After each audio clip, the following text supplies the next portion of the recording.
ஹரே ராமா ஹரே கிருஷ்ணா. மகாபாரதத்துல சிசுபாலன் யாரு அப்படின்றது தான் இந்த வீடியோல பார்க்க போறோம். வைகுண்டத்துல மகாவிஷ்ணுவோட துவாரபாலகர்கள் தான் துவாபர யுகத்துல சிசுபாலன் தண்டவக்ராவா பிறக்கிறாங்க. துவாரபாலகர்களான ஜெயா தான் சிசுபாலனா பிறந்திருக்காரு. சிசுபாலன் பிறக்கும் போதே 4 கைகள் 3 கண்களோட பிறக்கிறாரு. சிசுபாலன் சேதி நாட்டு ராஜாக்கு தான் மகனா பிறக்கிறாரு.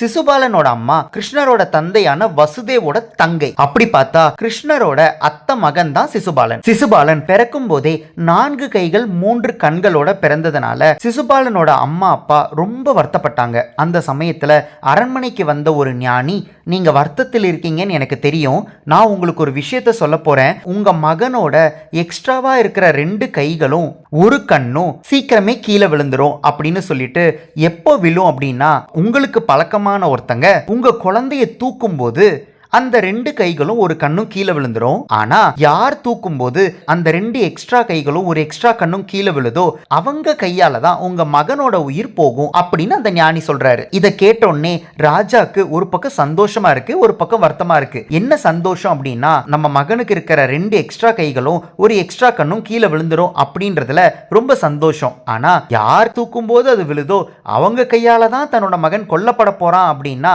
அப்ப கண்டிப்பா நம்ம மகனுக்கு இயற்கையான மரணம் இல்ல அப்படின்றது அவருக்கு தெரிஞ்சிருச்சு. அதை நினைக்கும் போது ராஜாவுக்கு ரொம்ப வருத்தமா இருக்கு. இருந்தாலும் அவர் என்ன பண்றாருன்னா, தனக்கு பழக்கமானவங்க அத்தனை பேரையுமே தன்னோட குழந்தைய பார்க்கறதுக்காக அரண்மனைக்கு கூப்பிடுறாரு. வந்தவங்க அத்தனை பேரையுமே குழந்தைய ஆசீர்வாதம் பண்ண சொல்லி சொல்றாரு. எல்லாரும் ஆசீர்வாதம் பண்றாங்க. ஆனா யார் தூக்கி ஆசீர்வாதம் பண்ணும் போதும் குழந்தைக்கு எக்ஸ்ட்ராவா இருக்கிற கைகளும் கண்ணும் கீழே விழவே இல்லை. ஒரு நாள் கிருஷ்ணரும் அவங்க அம்மாவும் சிசுபாலனை பார்க்கறதுக்காக அரண்மனைக்கு வராங்க.